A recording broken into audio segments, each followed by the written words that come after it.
తెలంగాణ ప్రాంత ఉపాధ్యాయ సంఘం 23న జిల్లా, డివిజన్, మండల స్థాయిలో GO28కి సంబంధించి అటు పెన్షన్ విధానానికి సంబంధించి పెద్ద ఎత్తున ఆందోళనకు పిలుపునిచ్చింది. రాష్ట్ర వ్యాప్తంగా ఆందోళన చేయడానికి సిద్ధమవుతూ ఉన్నారు. అసలు GO29 ఏంది, సిపిఎస్ రద్దు, ఇట్లాంటి అన్ని అంశాలు వాటి వెనుక ఏమున్నాయి, వీళ్ళు ఎందుకు ఆందోళన చేస్తున్నారు, ఇట్లాంటి అన్ని అంశాలు మనతో పాటు మాట్లాడడానికి ఉన్నారు. తపస్ రాష్ట్ర అధ్యక్షుడు హనుమంతరావు గారు ఉన్నారు. సార్ నమస్తే. నమస్కారం సార్. ఏంటి సార్ మనకు మళ్ళీ ఆందోళనకు పిలిపించారు? 23న పెన్షన్కి సంబంధించి కావచ్చు, GO28కి సంబంధించి కావచ్చు, తపస్సు ఆందోళనకు పిలుపులు ఇచ్చింది. ఏంటి సార్? నూతన సిపిఎస్ విధానాన్ని 1/9/2004 లోపట ఉమ్మడి రాష్ట్రం లోపట అమలు చేసినటువంటి ప్రభుత్వం కాంగ్రెస్ ప్రభుత్వం. మరి దాని యొక్క ఆ రోజుని సెప్టెంబర్ 1 అనేటువంటి విద్రోహ దినంగా ఉమ్మడి రాష్ట్రంలో నుండి మనము ప్రకటించుకుంటూ వస్తున్నాము. దానికి నిరసన కార్యక్రమం చేపిస్తున్నాం. అయితే 2014లో నూతన రాష్ట్రం తెలంగాణ రాష్ట్రం ఏర్పడిన తర్వాత కేంద్ర ప్రభుత్వం ఒక లెటర్ పంపింది. మీరు ఓపీఎస్కు మారుతారా లేదా ప్రస్తుతం ఉన్నటువంటి సిపిఎస్ సిస్టంలో కొనసాగుతారంటే, లేదు మేము కూడా సిపిఎస్లో కొనసాగుతామని 23 ఆగస్టు 2014 లోపట జీవో నెంబర్ 28 అనేటువంటి తీసుకొచ్చి కొనసాగించినటువంటి టీఆర్ఎస్ ప్రభుత్వం. మరి కాంగ్రెస్ ప్రభుత్వము ఎన్నికల ముందు మేనిఫెస్టో లోపట స్పష్టంగా పేర్కొన్నది. ఏమనంటే, మేము వచ్చిన 6 నెలల లోపటనే సిపిఎస్ రద్దు చేస్తాము, ఓపీఎస్ పునరుద్ధరిస్తామని చెప్పిండ్రు. ఎందుకు అనే దాన్ని కూడా కారణాలు అనేక సందర్భాలు చెప్పారేమనంటే, కాంగ్రెస్ ప్రభుత్వం ఉన్నటువంటి రాష్ట్రాల లోపల సిపిఎస్ రద్దు చేస్తున్నటువంటి మీకు తెలుసు కాబట్టి మేము కూడా ఖచ్చితంగా ప్రభుత్వం ఏర్పడినంబడే సిపిఎస్ రద్దు చేస్తామని చెప్పింది. కానీ 20 నెలలు దాటిపోతున్నప్పటికీ కూడా సిపిఎస్ పైన కనీసము ఏమి ప్రాబ్లం ఉందనేటువంటి కూడా ఆలోచన చేయనటువంటి ప్రభుత్వం. కాబట్టి తెలంగాణ ప్రాంత ఉపాధ్యాయ సంఘం తపస్సు ప్రతి సంవత్సరము కూడా సిపిఎస్ రద్దు చేయాలని మధ్యాహ్న కూడా అనేక కార్యక్రమాలు కూడా ఏర్పాటు చేస్తున్నాం. ఈసారి ఈ ఆగస్టు 23 అనేటువంటిది నూతన రాష్ట్రంలో ఇంప్లిమెంట్ చేసింది కాబట్టి ఆ రోజున పెద్ద మొత్తం లోపట ప్రతి ఉపాధ్యాయునికి, ప్రతి పాఠశాలకు, ప్రతి మండల్, ప్రతి జిల్లాకు ఈ యొక్క సమస్యను తీవ్రత గురించి చెప్పాలనేటువంటి ఉద్దేశంతోనే ముఖ్యమంత్రి గారికి లెటర్స్ పంపడం జరుగుతుంది. 23 రోజు పాఠశాల లోపల నల్ల బ్యాడ్జీలు ధరించి నిరసన తెలియజేస్తూ మరి ఎంఆర్ఓల ద్వారా సీఎం గారికి సిపిఎస్ రద్దు చేయాలనేటువంటి ఒక వినతి పత్రం పంపుతున్నాం.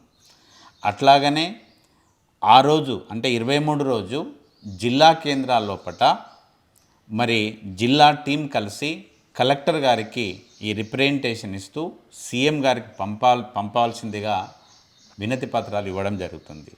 మరి సాయంత్రం సమయం లోపల ఈ జీవో 28 ఉన్నటువంటి ప్రతులనన్నిటిని కూడా దహనం చేస్తూ నిరసన వ్యక్తపరచాలనేటువంటిది తెలంగాణ ప్రాంత ఉపాధ్యాయ సంఘం నిర్ణయం తీసుకున్నది.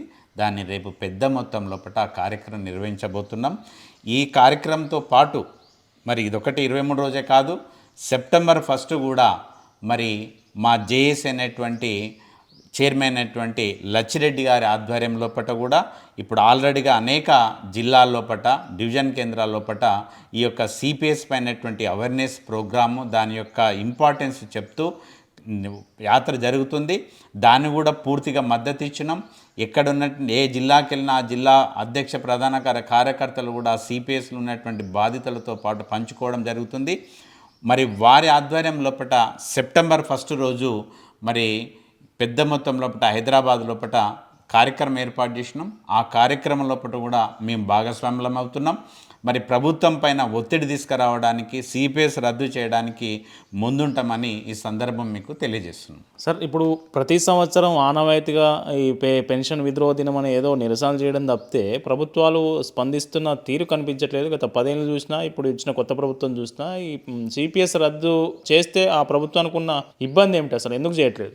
అంటే మీరు మంచి ప్రశ్న అడుగుండండి. ఎందుకంటే సిపిఎస్ రద్దు చేయాలి అనేటువంటిది ప్రారంభము నుంచి రాష్ట్ర ప్రభుత్వం ఏదైనప్పటికీ కూడా ఒత్తిడి తీసుకొస్తున్నాం. ఒత్తిడి తీసుకొచ్చే క్రమం లోపట ఈ కాంగ్రెస్ ప్రభుత్వము ఒక స్పష్టమైనటువంటి మేనిఫెస్టోపల పెట్టిన సందర్భంగా మేమందరం కూడా ఎంప్లాయీస్ము టీచర్స్ము కూడా చాలా సంతోషపడ్డాం.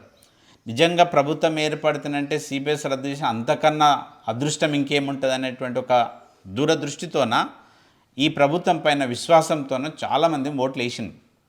మరి ఇప్పుడు ఈ ఓట్లు వేసిన తర్వాత ప్రభుత్వం బాధ్యత తీసుకున్న తర్వాత దాన్ని పక్కకు పెడుతున్నారు కాబట్టి ఈరోజు ఉద్యమం చేయాల్సినటువంటి పరిస్థితి. కాబట్టి ఏ ప్రభుత్వం వచ్చినా కూడా ఆ ప్రభుత్వం పైన ఒత్తిడి తీసుకురావడానికి అదొక సమస్య కాకుండా సమస్య సాధన కోసం ప్రయత్నం చేస్తున్నాం. మరి ఎన్ని రకాలుగా ఒత్తిడి తీసుకురావాలన్నా అన్ని రకాలుగా ప్రయత్నం జరుగుతుంది.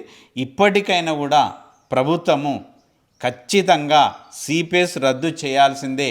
మీరు మేనిఫెస్టోలో పెట్టినటువంటి విషయాన్నే మేము ప్రస్తావిస్తున్నాం. ఒకవేళ పెట్టకునింటనంటే మేము ఇంత ఫోర్స్గా ఇంత ఇన్సిస్ట్గా చేసేవాళ్ళం కాదేమో. కాబట్టి మీరు పెట్టినటువంటి మేనిఫెస్టోలో పెట్టినటువంటి ఈ అంశాన్ని ఖచ్చితంగా మీరు అమలు చేయాల్సిందని తపస్సు డిమాండ్ చేస్తుంది. ఇంకా ఒక విషయం కూడా ఉంది ఇక్కడ. సిపిఎస్ అన్నప్పుడు 2003 డిఎస్సి సంబంధించినటువంటి వాళ్ళకు కేంద్ర ప్రభుత్వము స్పష్టమైనటువంటి వాళ్ళకు ఓపీఎస్లో తీసుకున్నారు.